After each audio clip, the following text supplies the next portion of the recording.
신명기 33장의 축복은 우리에게 참 귀하고 중요한 복들이지 않습니까? 이해하고 새겨서 내 가슴에서 주장을 하시고 그렇게 살아가야 할 것을 당부를 드렸습니다. 이스라엘이 하나님 앞에서 이러한 축복들을 누릴 만한 실력이 있는 것은 아니라고 했었죠. 저들의 잘못과 죄성들을 하나님이 차차 고치시고 다듬어서 만들어 가시겠다라는 그 약속을 결론적으로 선포하는 차원에서 축복이다 이렇게 말씀을 드렸습니다. 그래서 지금까지 축복들을 종합적으로 묵상해 본다면 우리도 마찬가지겠지만 이스라엘 지파라고 다르진 않을 것 아니겠습니까? 우리 다 연약한 죄인인데 그 부족한 가운데 살아가고 있었지만 그들의 행위들이 하나님이 만드시고 고치시고 또 돌이키시는 그런 은혜들을 덧입고 살아가면서 어떤 결정적인 믿음의 선택으로 드러나게 되었을 때 하나님 쪽으로 한 발을 내딛게 되는 그 믿음의 조건들을 보시고 하나님은 그걸 놓치지 않고 그때 그들을 붙들어 주셨던 그 은혜로 인하여 내려진 축복이었음을 우리가 알 수 있었습니다. 루벤 지파에서부터 시작된 모든 축복의 내용들이 어떤 것들이었습니까? 기억이 안 나시면 이제 손해 보시는 건데 살아나는 축복, 승리하는 축복, 바꿀 수 있는 축복, 그리고 오늘 이제 베냐민 지파를 향해서는 곁에 있는 축복을 선포하십니다. 이 지파들은 전부 다 인생에 있어서 하나님이 만들어 가시는 과정 중에 저들 나름대로의 믿음의 반전을 이루어낸 조건들을 가지고 있었습니다. 우리가 지금껏 살펴봤죠. 그런 반전이 나타나지 않은 시므온 지파가 신명기의 축복에서 빠져 있다는 것이 어쩌면 이 반전을 기대하고 계시는 하나님의 간절한 마음을 메시지로 전하려는 것이라고 그렇게 말씀을 드렸었습니다. 그러므로 축복이라고 하니까 단지 우리가 하나님께로 받는 것이 축복이긴 합니다만 우리 편에서 아무것도 없이 그냥 받아 누리기만 하면 된다는 안일한 마음을 버리셔야 합니다. 어쩌면 축복의 내용이 뭐냐라는 관점보다는 이 축복이 내려지기 위한 내 믿음의 조건은 무엇이어야 하는가? 그 점에 포커스를 두고 신명기 33장의 축복의 내용을 계속적으로 따라오셔야 할 것입니다. 자, 오늘 베냐민 지파를 향하여 곁에 두신 축복을 선포하셨습니다. 지금 나에게 하나님이 그렇게 축복하십니다. 오늘 말씀 다시 한번 보겠습니다. 베냐민에 대하여 일러스되 여호와의 사랑을 입은 자는 그 곁에 안전히 살리로다. 여호와께서 그를 날이 마치도록 보호하시고 그를 자기 어깨 사이에 있게 하시리로다. 지금 우리에게도 하나님이 동일한 축복을 해주십니다. 너를 내 곁에 있게 하리라. 여러분 모두에게 내리신 축복입니다. 너를 내 곁에 있게 하리라. 가슴에 새기시고 주장하시기를 바랍니다. 이 베냐민 지파는 야곱의 아들 중에서 야곱이 사랑하는 라헬에게서 낳은 막내 아들이었습니다. 그 탄생에 대한 에피소드가 너무나도 유명한 사건인데 창세기 35장에 기록되어 있어서 그 부분을 찾아서 읽어보도록 하겠습니다. 창세기 35장입니다. 창세기 35장 16절에서 20절까지의 내용을 제가 읽어드리겠습니다. 그들이 베델에서 길을 떠나 에브라스에 이르기까지 얼마간 거리를 둔 곳에서 라헬이 해산하게 되어 심히 고생하여 그가 난산할 즈음에 산파가 그에게 이르되 두려워하지 말라. 지금 네가 또 등남하느니라 하매 그가 죽게 되어 그의 혼이 떠나려 할 때에 아들의 이름을 베노니라 불렀으나 그의 아버지는 그를 베냐민이라 불렀더라. 라헬이 죽음에 에브랏 곧 베들레헴 길에 장사되었고 야곱이 라헬의 묘에 비를 세웠더니 지금까지 라헬의 묘비라 일컫더라. 야곱이 사랑하는 라헬에게서 요셉을 낳지 않습니까? 그리고 나서 그 후에 이제 마지막으로 낳은 아들이 베냐민입니다. 그런데 난산을 하게 되어서 라헬이 죽게 됩니다. 자, 이러한 상황이기에 라헬은 죽으면서 안 됐잖아요. 또 이 아들을 생각하면 이 아들의 운명이 어찌 될까라는 것이 엄마로서 얼마나 큰 걱정이 됐겠습니까? 그래서 이 아들의 이름을 베논이라 이렇게 짓습니다. 베는 아들이라는 뜻이고 오니는 슬픔이라는 뜻입니다. 그래서 슬픔의 아들이라 명명을 합니다. 라헬의 마음은 이해가 되지만 아버지인 야곱의 입장에서 아들 이름이 슬픔입니다. 마음에 안 들죠. 여러분들도 아들 낳고 이름을 김슬픔, 이슬픔, 박슬픔 이상하지 않습니까? 또 그렇게 짓는 사람은 없을 겁니다. 그래서 야곱이 이름을 바꿔줍니다. 베냐민이라고 합니다. 베는 아들이라는 뜻이고 야민은 오른손입니다. 그래서 오른손의 아들이다 라는 뜻의 베냐민이라고 이름을 바꿉니다. 히브리인들에게 있어서 오른손이라는 것은 능력을 상징하기 때문에 능력의 아들이라고 이해를 하셔도 됩니다. 베냐민은 이 출생의 사건에서부터 아주 굵직한 메시지를 주고 있는데 죽음이라는 슬픔에서 시작하여 능력이 된다라는 말입니다. 제가 목사라서가 아니라 일반 평신도였다 할지라도 성경을 평생 읽고 묵상을 하고 살아간다면 이 성경이 주는 신비에 빠져서 믿음을 버릴 수가 없었을 것이 분명합니다. 오랜 세월 동안 수많은 사람들에 의해서 기록된 책들이 지금 어떻게 오랜 세월 동안 모여서 지금 우리 손에 있기까지는 파란만장한 사건과 무수한 시간들을 통과했을 것인데 성경은 그런 모든 현실 역사의 배후에 아주 깊숙하게 그리고 일관되게 흐르고 있는 진리성이 도도하게 흐르고 있다는 점입니다. 예를 들면 어떤 기가 막힌 천재가 마음을 잡고 이런 주제로 역사를 기록해야겠다라고 분명한 의도를 품고 소설을 쓰듯이 그렇게 달려들더라도 결코 이렇게 모든 면에서 진리의 맥락을 일관되게 계시할 수 있는 책을 저술할 수는 없었을 것입니다. 더군다나 천재 한 명 있어도 그것은 절대로 불가능한 그런 내용이고 그런 구조이며 또 그런 진리성이 있는데 성경이라는 것은 수없이 많은 사람이 각각 다른 시대 자체가 다른 시대 그리고 다른 지역에서 기록한 것들이 모여진 겁니다. 그럼에도 불구하고 그 안에 동일한 진리의 맥이 면면히 흐르고 있다는 사실이죠. 그러므로 하나님의 감동으로 기록된 책이라는 것은 부인할 수가 없게 만드는 그것이 성경입니다. 저와 동일한 감흥이 여러분들에게도 있어주기를 바라는 마음이 굴뚝 같습니다. 여러분들의 수준도 그 정도가 좀 됐으면 좋겠어요. 성경이 주는 신비한 매력, 이것을 통하여 믿음이 안 생길 수 없는 이 진리성의 매료가 됐으면 좋겠다라는 말입니다. 성경의 주제는 예수 그리스도입니다. 예수를 계시한 책, 그것이 성경이라는 말이죠. 이제 방금 읽은 베냐민의 탄생 사건을 통해서 이 진리성을 한번 확인할 수 있게 우리가 묵상을 해보도록 하겠습니다. 그저 이런 일이 있었다, 그런 사실의 정보를 아는 게 중요한 게 아니라 그 모든 사건 안에 예수 그리스도를 목표로 하고 있다는 하나님의 감동이 우리 안에 임해야 하는 것이 중요합니다. 그래서 그 안에 들어가 있는 메시지를 붙들어야 되는 거죠. 베냐민을 난산하게 되는 이 사건의 서두에 뭔가 자세한 지명들이 언급되어 있음을 알게 됩니다. 16절을 다시 한번 볼게요. 창세기 35장 16절에 그들이 베델에서 길을 떠나 에브랏에 이르기까지 얼마간 거리를 둔 곳에서 라헬이 해산하게 되어 심히 고생하며. 그러니까 우리가 알다시피 여러분 그 야곱의 사건을 알지 않습니까? 외삼촌 집으로 갑니다. 그 외삼촌 집이 밧단 아람이란 곳입니다. 팔레스타인 지역을 보면 팔레스타인 땅의 북쪽 위쪽에 자리하고 있는 지역입니다. 외삼촌 집에서 고생 많이 하죠. 그리고 라헬도 없고 레아도 없습니다. 이제 야곱이 자기 집을 떠나서 그때 광야에서 꿈을 꾸게 되는 사건을 알 것입니다. 사다리가 내려오죠. 거기서 하나님을 만나게 되지 않습니까? 돌베개로 기름을 부어 제단을 쌓고 베델이라, 하나님이 야곱에게 그 베델을 기억하고 너 다시 돌아와서 여기서 제단을 쌓아야 되는데 아직까지 뭐하고 있냐라는 말씀을 하심에 따라 세월이 많이 지난 다음에 베델로 이제 돌아와서 제단을 쌓습니다. 그때 하나님을 만났던 그 베델에, 그 내용이 창세기 35장 방금 읽은 16절 앞부분까지입니다. 그리고 그 제단을 쌓은 베델로 돌아왔던 사건 이후 16절이 드디어 에브랏이라는 곳에 이르러 베냐민을 낳게 되는 그 내용과 연결이 됩니다. 베냐민은 나머지 11명의 형제들과 유일하게 다른 점이 있었어요. 뭐냐?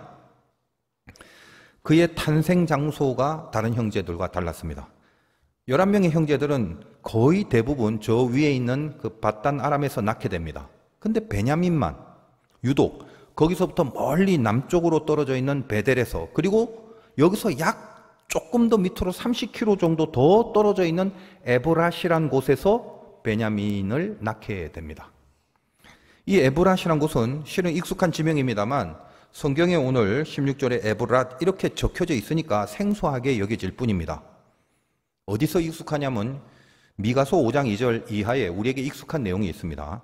베들레헴 에브라다야, 너는 유다 족속 중에 작을지라도 이스라엘을 다스릴 자가 내게로 나올 것이라. 아시죠? 익숙하시죠?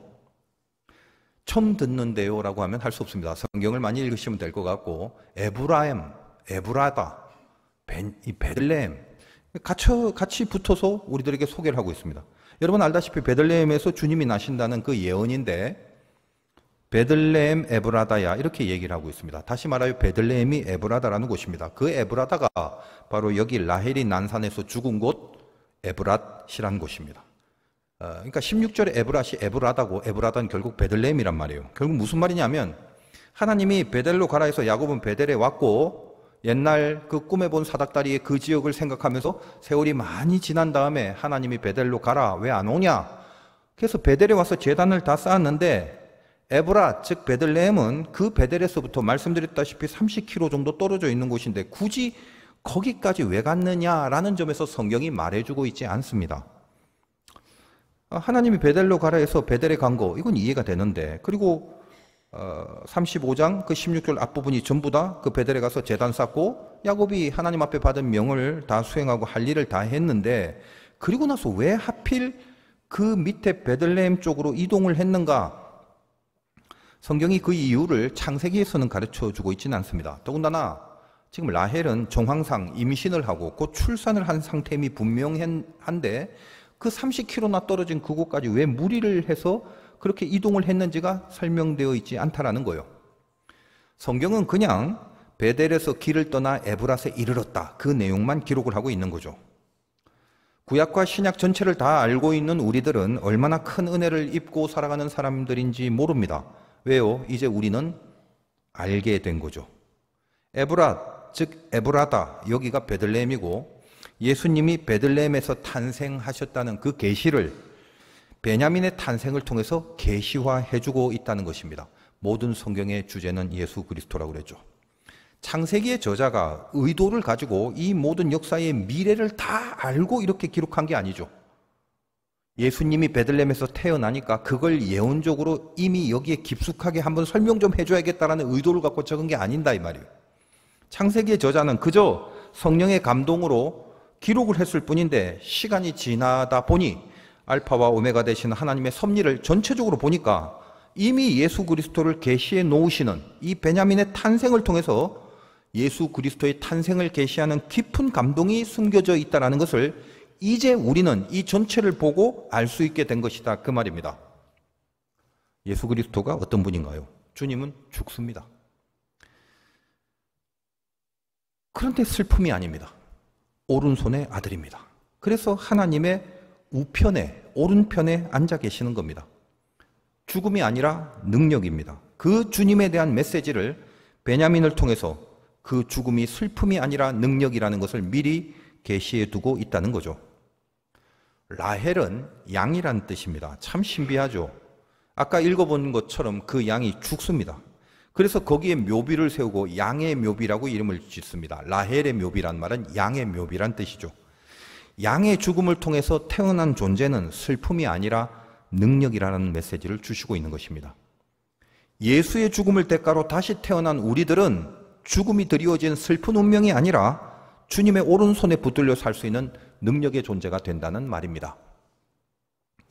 이제 이 베냐민을 향한 야곱의 유언을 한번 살펴보겠습니다. 12지파를 다루기 전에 그 지파의 뿌리가 되는 12아들들을 알아야 한다고 그랬죠. 창세기 49장에 나와 있습니다. 창세기 49장 27절을 찾아보겠습니다. 창세기 49장 27절입니다. 베냐민에 대해서는 베냐민 지파에 대해서도 신명기에 달랑 한 절, 창세기에 베냐민에 대해서도 달랑 한 절. 그렇다고 또 설교가 짧아질 수 있을지는 모르겠습니다. 49장 27절 베냐민을 향한 유언입니다. 한번 읽어보겠습니다. 베냐민은 물어뜯는 일이라 아침에는 빼앗은 것을 먹고 저녁에는 움킨 것을 나누리로다. 그러니까 여러분 느낌이 어떠신가요? 한번 읽어보니까 축복 같아요? 저주 같아요? 보자마자 얼핏 보니까 저주스럽죠. 물어뜯는 일이라고 하는데 이게 복일 리가 있겠습니까? 좋을 리가 있습니까?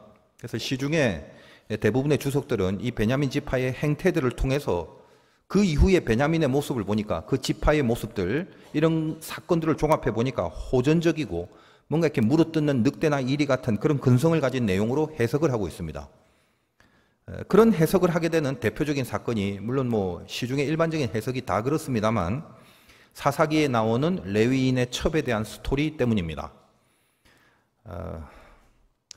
그래서 이 신명기 33장에 12지파에 대한 메시지를 전하려면 사실 성경 전반에 걸친 이렇게 흐름을 다 설명을 해드려야 이제 제 마음에 직성이 좀 풀릴 건데, 그런 이야기를 상세하게 다 전하려면 이게 시간이 너무너무 많이 걸리게 되겠죠. 그래서 또 안 하자니 여러분들이 모르고 계시는 분들이 또 많을 것 같은 느낌이 들고, 그래서 늘 고민입니다. 하여간 알아서 하시고, 아무튼 대폭 생략해서 핵심을 다룰 것이니까 혹시 모르시거나 이해 안 되시는 분은 알아서도 읽어보시고 또 찾아보시고 숙지하시길 바랍니다. 자, 레위의 첩을 강간한 무리들이 베냐민 지파 사람들이었습니다.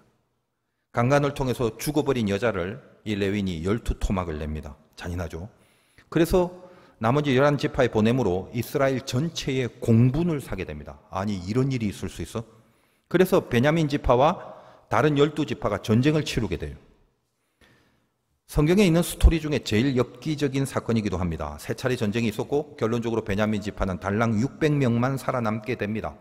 그래서 실제로 나중에 베냐민 지파 출신의 사울 왕이 자기 자신을 어떻게 표현하냐면, 나는 이스라엘 지파의 가장 작은 지파인 베냐민 사람이 아니냐, 그렇게 자기를 표현하기도 합니다. 어쨌든 이 레위의 첩 사건을 베냐민에 대해서 일이 같다라고 예언한 야곱의 유언을 이해하는 하나의 단서로 삼습니다. 이렇게 베냐민이 잔인해, 이렇게 물어뜯는 이런 늑대 같은 동물과 같은 이런 족속이야, 이런 식으로. 그런데 그와 반대편에서 조금 더 색다른 해석을 하는 부류들이 또 아주 약간명이 있습니다. 자, 여기 일이라고 표현을 하는 것은 우리나라의 정서상 이건 뭔가 이렇게 일이라는 게 좋은 동물은 아닌데, 이게 구약 성경의 이 히브리 민족의 정서상 일이라는 표현이 그냥 그렇게 나쁜 것만 아니다. 뭔가 용감하고 능력이 출중하고 전투를 잘하는 지파로 그렇게 이해를 해야만 한다라는 해석들도 있습니다. 그래서 오히려 야곱의 유언을 저주가 아니라 이건 축복이고 싸움 잘하고 용맹한 것으로 그렇게 칭찬해 주는 내용이다라고 해석을 하는 그런 약간의 소수 해석들도 있습니다. 성경에는 이 베냐민의 전투성을 부각시키는 또 여러 가지 사건이 있기 때문이죠. 뭐 사사기에 보면 대표적으로 베냐민 지파 중에 왼손잡이 에훗 같은 인물, 모압 왕을 죽이는 데 있어서 호롤한 단신 들어가서 이 전투를 승리해내는 그런 모습, 또 그런 인물이 그런 해석의 근거가 되기도 하죠. 그런데 이랬든 저랬든 제가 받아들이기에는 뭔가 이제 이런 시중의 해석들에 대해서 뭔가 이렇게 좀 석연찮은 구석이 느껴지기 때문에 제 나름대로 성경 자체를 좀 묵상하면서 기도를 하는 시간을 오랫동안 가졌습니다. 엄마 없이 자라난 베냐민과 그래서인지 더욱더 야곱의 사랑을 받고 살아온 철부지 베냐민입니다. 요셉마저도 잊어버린 야곱의 입장에서 그 사랑하는 요셉이 사라져버린 그때 이제 남은 것은 막내인 베냐민 하나인데, 그 유일한 막내 아들 베냐민, 자기가 사랑하는 라헬에게서 낳은 그 유일한 베냐민, 얼마나 야곱이 편애를 했겠습니까? 세상 모르고 철부지처럼 살아갔던 것이 분명합니다. 아마도 베냐민은. 철부지가 뭐예요? 전부 다 내 거죠. 여러분들도 사실 막내는 버릇이 없다라고 하는 이유를 알지 않습니까? 오냐오냐 하고 키우게 되는 게 막내라고요. 나중에 흉년을 해결하기 위해서 애굽으로 보낸 야곱의 아들들 중에 베냐민은 안 갑니다. 왜? 아빠가, 야곱이 얘 안 돼, 위험하니까, 위험한 건 니들만 가, 못 보내. 그래서 동행하지도 못하게 만들었죠. 그렇게 곱게 자란 베냐민은 자기가 원하면 다 물어 뜯어버리는 죄성이 있을 수밖에 없다는 것은 분명합니다. 그런데 그 베냐민이 나중에 드디어 어떻게 만들어지고 다듬어지는지를 알아야 할 것입니다. 왜냐하면 오늘 신명기 축복에 베냐민은 모세의 축복을 받은 대상으로 우리들에게 전해져 있다는 거예요. 어떻게 만들어졌길래, 어떻게 다듬어졌길래, 이 부분이 중요하다고 그랬죠. 그래서 그 점을 논하기 전에 일단 이 야곱의 유언을 다시 한번 묵상을 해본다면, 창세기 49장에서 일이라고 해놓고 아침에는 빼앗은 것을 먹고 저녁에는 움킨 것을 나눈다라고 합니다. 그래서 제가 이 부분을 묵상하면서 지금 시중에 이 주석들의 이해를 제가 그대로 받아들이기에는 이건 좀 더 생각해 볼 필요가 있다라고 그렇게 여기고 묵상을 하게 되었다는 겁니다. 단지 물어뜯는 일이라는 표현이 있기 때문에 저주만을 말하고 있는 건 아니다. 왜냐? 자세히 다시 보시면 아침과 저녁으로 뭔가 구분을 하고 있다는 점입니다. 그리고 이 문장 자체만을 정밀하게 읽어본다면 틀림없이 아침과 저녁이 그 내용이 다르다라는 걸 느끼게 되죠. 일이라고 할지라도 아침에 뺏은 것을 지가 먹고 이건 뭐 일이라 칩시다. 그리고 저녁에는 뭐요? 자기가 가진 것을 나누어 준다라고 하지 않습니까? 설교는 뭐 길어야 1시간이지만 제가 이 부분에 대한 이해와 영감을 받기 위해서 성경 전체에 흐르는 이 베냐민에 대한 내용을 파노라마처럼 펼쳐가면서 묵상하는 그 시간은 상당한 시간이었습니다. 많은 내용들이 있거든요. 12지파에 대한 사건과 내용들은. 베냐민에게 있어서 아침과 저녁의 그 분기점이 과연 무엇인가라는 점입니다. 쉽게 말하면 아침은 나쁜 것, 저녁은 좋은 것이라 칩시다. 그렇다면 이 두 가지가 갈라진 어떤 기준이 되는 분기점이 있을 건데, 제가 서두에 모든 신명기의 축복은 그들 자체가 갖고 있는 실력 때문이 아니라 못났고 잘못하고 틀린 점이 있었지만 하나님 앞에 어떤 믿음의 반전이 이루어졌기 때문에 그 반전이 조건이 돼서 하나님 앞에 붙들리는 축복이다, 이렇게 말씀을 드렸죠. 그렇다면 아침과 저녁이 다른 그 반전, 그게 어디에서 이루어졌는지, 마치 레위 지파가 금송아지 사건 때 하나님 편에 섰던 그 맥락에서 앞에는 분노하여 사람을 죽이는 칼을 든 사람이었지만 하나님의 일을 수행할 수 있는 하나님 편에 섰던 반전이 금송아지 사건 속에서 먼저 일어났듯이 베냐민에게 있어서 그 조건은 무엇이었는가라는 부분입니다. 그 사건은 그저 결론부터 말씀드리자면 남왕국과 북왕국이 갈라질 무렵에 북쪽 10지파와 남쪽의 2지파로 분열될 그 당시에 베냐민은 유다와 함께 남쪽의 2지파로 남아있었던 바로 그 역사, 그 사실, 그 사건, 그것이 분기점이다라는 사실을 묵상 중에 받게 되었습니다. 지도를 보시면 남북왕국이 갈라질 때, 아니 그 전에 12지파가 땅을 분배할 때부터 밑에 유다와 고위의 베냐민 지파는 지리적으로 붙어있는, 가까이 있었지만 그 성경에서 말하는 지리적 관계라는 것은 다분히 영적인 상징이 있는데 영적으로 보면 떨어질 수 없는 관계성을 계시하는 메시지가 되더라는 겁니다. 제가 유다 지파에 대해서 앞에서 설교를 한 적이 있죠. 그때 설교를 할 때 애굽에 동행하지 않은 그 베냐민을 요셉이 보고 싶어서 베냐민 데리고 와야 돼, 그렇게 요셉이 요구를 하죠. 그리고 나중에 베냐민이 왔을 때 요셉은 자기 동생이니까 이 베냐민과 같이 있으려는 마음으로 요셉이 베냐민에게 누명을 씌워서 베냐민은 못 떠난다, 베냐민 나하고 같이 있어야 된다, 창세기 내용입니다. 그렇게 얘기했을 때 다 설명해드렸죠. 유다 지파 때 그 유다가 자기 희생의 마음으로 베냐민 대신에 자기가 남겠다라고 하는 자기 죽음, 자기 희생을 보여주는 바로 그 모습을 통해서 요셉의 영혼이 녹아버리죠. 유다는 그렇게 베냐민 옆에 있었습니다. 베냐민을 유다는 자기 곁에 두고 있었던 겁니다. 이 사건의 영적인 맥락이 이후에 예를 들면 다윗과 사울의 관계 속에서도 고스란히 드러나게 됩니다. 알다시피 사울은 베냐민 지파였죠. 다윗은 유다 지파입니다. 처음에는 사울이 다윗을 얼마나 힘들게 했습니까? 막 죽이려고, 아니 왕이 되고 나서 대부분 한 일이 다윗을 잡아 죽이려고 쫓아다니는 일밖에 안 했어요. 그러니 베냐민 지파의 사울과 유다 지파의 다윗, 이 둘의 갈등 관계 속에서 나중에 결국 어떻게 됩니까? 다윗을 굉장히 힘들게 만들었던 사울, 즉 베냐민 지파가 다윗이 왕이 될 때 이 다윗 왕의 왕가에 편승되는 그런 일이 벌어지죠. 사사기의 레위인의 첩 사건에도 베냐민이 이 다른 지파를 얼마나 힘들게 했습니까? 근데 나중에 시간이 지나고 다윗의 왕조 안에 편승이 되는 것뿐만 아니라 그 뒤에 여러 가지 사건들이 많은데 다윗이 압살롬의 반역으로 도망할 때 그걸 졸졸졸 따라오면서 돌멩이 던지고 망언을 뱉었던 시므이라는 사람이 유명합니다. 그 사람도 성경에서 베냐민 지파라고 표현을 합니다. 다윗은 부하들이 그를 죽이려고 하는데 용서하라고 하죠.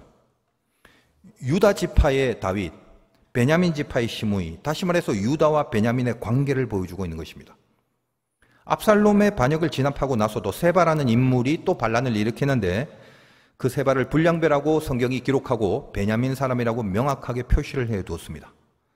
이외에도 참 많은 에피소드들이 나옵니다. 그러니까 베냐민과 유다라는 것은 이 두 관계의 핵심이 뭐냐? 처음에는 물어뜯다가 베냐민이 나중에 자기 거를 나눕니다. 이것이 베냐민의 캐릭터예요. 베냐민의 영성이 그겁니다. 그 분기점이 뭐라고요? 유다와의 관계 속에서. 유다를 만나고 유다와 관계를 맺음으로 물어뜯는 자리에서 나누어주는 자리로 바꾸어지는 영성을 확보하게 된다는 것입니다.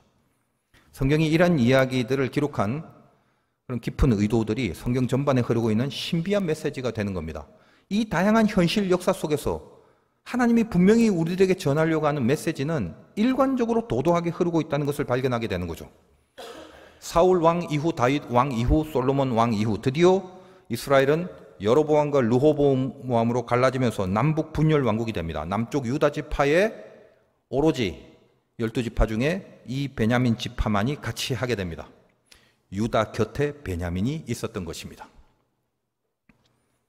정치적으로 뭐가 옳은가 그런가를 떠나서 그 남북 왕국의 분열 시에 유다와 옆에 같이 베냐민이 있었다라는 이 영적 상징이 중요한 거죠.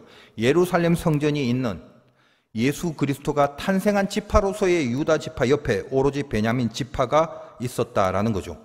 주님 곁에 있는 축복, 그것이 베냐민의 복이라고 말하고 있다는 것입니다. 이 굵은 메시지를 우리들에게 주기 위해서 성경에는 수없이 많이 등장하는 사건 속에 유다와 베냐민의 관계를 우리들에게 보여주면서 결국은 예수 그리스도와 붙어있는 우리 예수 믿는 신자들의 정체성과 존재론에 대한 언급을 하고 있다는 사실입니다. 이 모든 흐름을 이해하시고 나서 드디어 이제 오늘 신명기 본문에 모세가 이 베냐민 지파를 향하여 어떤 축복을 선포하는지를 확인하도록 하겠습니다. 다시 한번 오늘 본문을 보겠습니다. 신명기 33장으로 들어가서 12절에 베냐민에 대해서 일렀으되 여호와의 사랑을 입은 자는 그 곁에 안전히 살리로다. 그 곁에, 주님 곁에 안전히 살리로다. 이게 베냐민이다 이겁니다. 여호와께서 그를 날이 마치도록 보호하시고 그를 자기 어깨 사이에 있게 하시리로다. 그렇게 축복을 하고 있습니다. 지금 그 곁에 산다고 할 때 어깨 사이에, 여러분 어깨 사이가 어디예요? 그냥 곁에 옆에 정도가 아니라 어깨 사이라는 건 업고 있는 거예요. 하나님이 그냥 우리를 업고 있는 겁니다. 베냐민을 그냥 이렇게 업고 있는 겁니다. 곁에 있는 정도의 차원이 아니라 이렇게 함께 붙어 업어주고 있는 겁니다.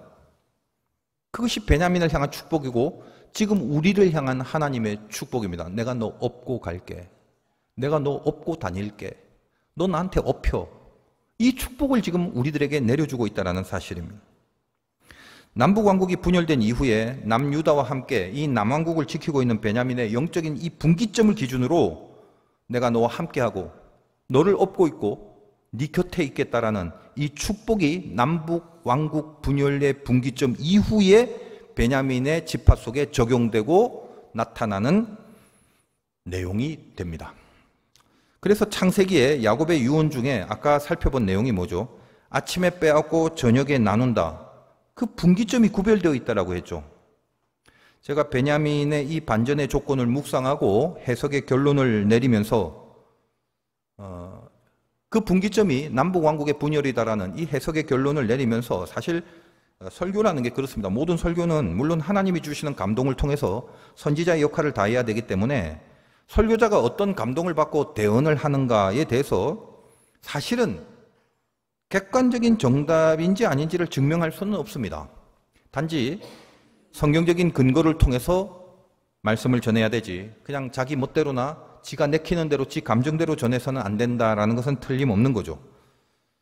제가 이런 결론을 통해서 이제 베냐민을 묵상했지만 그리고 성경의 내용을 통해서 남북왕조 이전과 이후에 베냐민 지파의 모습들을 성경 속에서 계속 쭉 살피고 비교하면서 아침과 저녁의 분기점이 남북왕조의 분열 시에 유다 곁에 있었던 그 기준으로 전후가 나뉘어진다라는 해석을 제가 나름대로 했고 그것이 아침에는 빼앗고 저녁에는 나눈다라는 성경 이야기를 펼쳐낸 그런 이해와 해석이 돼야 된다라고 저는 그렇게 말씀을 받았습니다만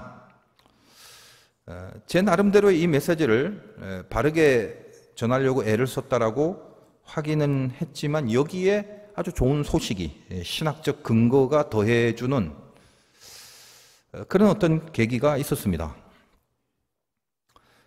여러분 구약을 세상에서 제일 분명히 알고 이 구약의 해석을 가장 정확하게 할 수 있는 사람들은 유대 랍비들입니다. 그들이 모세오경을 원래부터 갖고 있었고 그 모세오경에 대한 해석은 유대 랍비들처럼 정확하게 할 수 있는 부류는 없습니다. 모세오경에 있어서 이 랍비들이 전문가들이기 때문에 제가 가끔 뭐 그런 말 하지 않습니까? 기회가 있으면 그 이스라엘의 랍비 집에서 좀 살면서 거기서 랍비한테 구약을 좀 배우고 싶은 마음이 있다라고 그렇게 말씀을 종종 드렸습니다. 근데 얼마 전에 저희 교회에서 예전에 사역을 했던 유재성 목사님이 아주 그 늦은 밤에 찾아와서 책을 한 권 선물로 주고 갔습니다. 뭐 종종 만나는데 그날따라 좀 늦은 밤에 왔어요. 꼭 전해줘야겠다고 하면서. 제가 뭐 이렇게 도움을 좀 준 적이 있어갖고 그 감사한 마음으로 책을 한 권 어렵게 구해서 온 겁니다. 저는 뭐 책을 별로 안 좋아합니다만 이 책은 이렇게 보니까 마음에 들어요. 아직 우리나라에 번역이 안 된 원서인데 아마 해외 직구로 구한 책인 듯 싶습니다. 유대 랍비들이 해석을 한 구약의 모세오경, 그 모세오경에 대한 해석서였습니다. 우리나라에도 뭐 번역이 안 돼 있기 때문에 그 책 자체를 갖고 있는 사람이 몇 명 안 된다라는 말을 합니다. 뭐 사실인지 뭐 거짓인지 모르겠지만 히브리어로 적어놓은 원문을 그 옆에 영어로 번역을 해놓은 해석서였는데 그 유목사님이 참 똑똑한 분이다 보니까 그런 귀한 책을 어디서 참 잘 구해서 저에게 선물했는데 문득 그 책이 제 눈에 보이길래 그 아침과 저녁의 분기점이 어딘지 제가 내린 결론을 어떻게 설명하고 있는지 혹시 또 그 내용이 있는지 없는지 궁금해서 찾아보니까 거기에 랍비들이 어떤 해석을 했는가 하면 여기 아침은 사울 왕 때까지를 말하고 저녁은 바벨론과 페르시아의 포로기를 말한다라고 해석을 해놓았습니다. 그래서 제가 마음이 얼마나 흐뭇한지 여러분 이제 선뜻 이해가 안 되실 수도 있겠습니다만 제가 이제까지 말씀드린 아침과 저녁의 분기점에 대해서 좀 더 분명하게 여러분들에게 전할 수 있는 근거가 생겨서 마음이 든든했습니다. 제가 내린 결론들이 이 랍비들의 의견과 다르지 않았다는 것을 확인하게 된 거죠. 무슨 말이냐면 여러분 사사기와 사울왕 시절 즉 남북 분열 왕국 이전입니다. 그때는 그때 당시에 베냐민의 아침에 해당한다면 물어뜯는 일이 이제 이스라엘이 남북 분열 왕국 이후에 아수르, 바벨론, 페르시아 같은 제국의 포로가 되지 않습니까? 그 바벨론과 페르시아 같은 제국의 멸망을 당하고 포로로 끌려있는 그 시기 동안에 베냐민이 보여준 영성은 저녁의 영성이라고 나누어질 수 있다는 걸 설명하고 있다는 것입니다.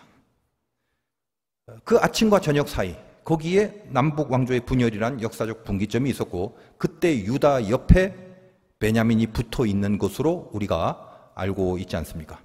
그래서 다시 생각을 해보자면 이런 거죠.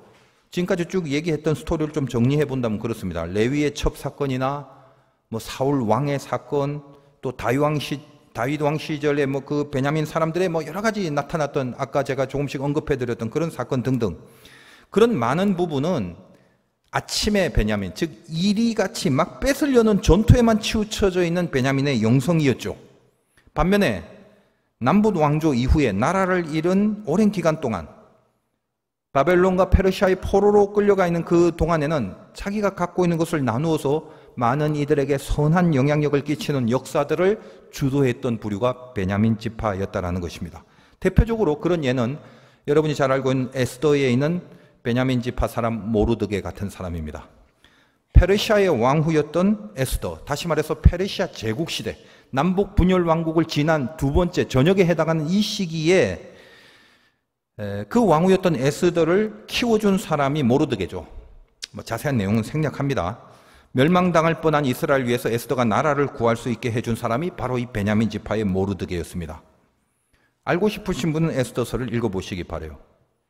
그리고 나서 그 이후에 신약 시대까지 와서는 자기의 것을 나누는 그 영성으로 주님의 복음을 나누었던 대표적 인물인 사도 바울을 보게 됩니다. 그는 베냐민 지파 사람이었죠. 이리처럼 빼앗아서 잡아 죽이는 그 일에 몰두했던 바울이, 그 아침의 일이었던 바울이 예수님을 만나고 유다 출신의 예수를 만나고 이제 그에게서 받은 복음을 나누는 일에 인생을 바치게 되는 저녁의 일이, 즉 능력의 일이가 되었던 것입니다. 유다 지파에서 출생한 예수님 곁에서 그 복음을 세상에 나누는 역할을 했던 베냐민 지파의 바울, 이것이 오늘 저 창세기 때부터 면면이 이어져 오는 유다 곁에 머물러 있는 베냐민의 축복, 이걸 꽃피운 역사적인 서사가 되는 것입니다. 뭐죠? 주님 곁에 있는 축복. 그것이 오늘 우리에게 내리신 하나님의 약속된 축복입니다. 우리의 인생이 어떤가요? 여러분 어떻게 사세요? 맨날 어디서 뭘 뜯어 먹어야 직성이 풀리고 만족이 있었던 우리들이, 그래서 베노니 같은 슬픔의 굴레를 영원히 벗어날 수 없는 그런 운명을 살아야만 했었는데 하나님이 당신의 곁에 있게 해주신 겁니다.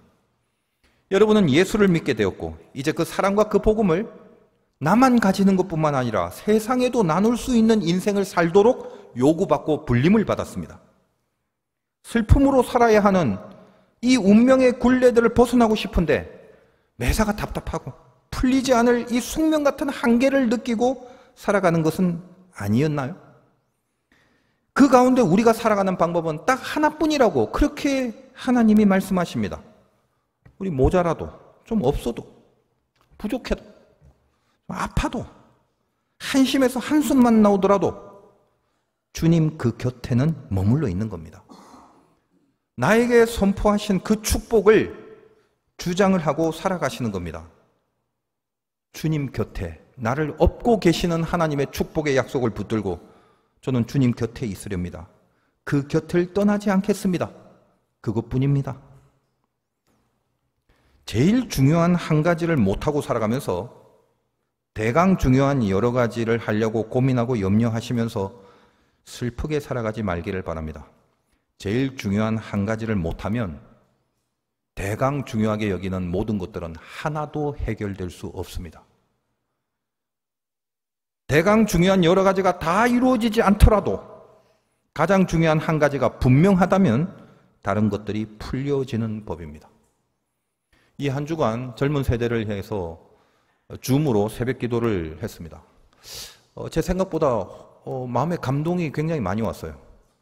아침에 출근하려고 6시부터 시작을 했는데 전철간에서 운전을 하면서, 그러면서도 그 줌에 참석하고 동참하는 그 젊은 친구들을 봤을 때 하나님 나라의 미래가 보이는 그런 뿌듯함과 흐뭇함이 있었습니다.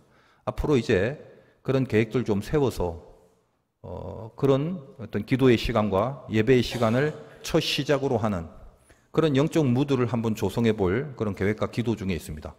저들이 왜 그것이 가능했냐면 제일 중요하게 생각할 수 있었기 때문입니다. 그걸 제일 중요하다고 여기기 때문에 그 와중과 그 상황 속에서도 공간을 넘어서는 하나님과의 시간을 가장 중요한 것으로 여겼기 때문에 그렇게 할 수 있었다라는 것이죠. 마귀는 대강 좋은 것들을 가지라고 유혹을 하면서 그것들을 조금씩 던져주면서 가장 좋은 한 가지를 끝내 가지지 못하게 빼앗아 버립니다. 넘어가지 마세요. 속지 마세요. 우리에게 가장 중요한 한 가지, 그것만 해도 충분한 것, 주님 곁에 있는 겁니다. 환난이나 공고나 박해나 기근이나 적신이나 위협이나 칼이라도 우리를 우리 주 예수 그리스도 안에 그 주님 곁에 있는 하나님의 사랑에서 끊을 수 없느니라. 우리를 향한 하나님의 약속이십니다. 고로 슬픔이 오히려 능력이 되어버리는 이 신비한 축복을 받아 누리시는 여러분이 되시기를 주님의 이름으로 축원드립니다.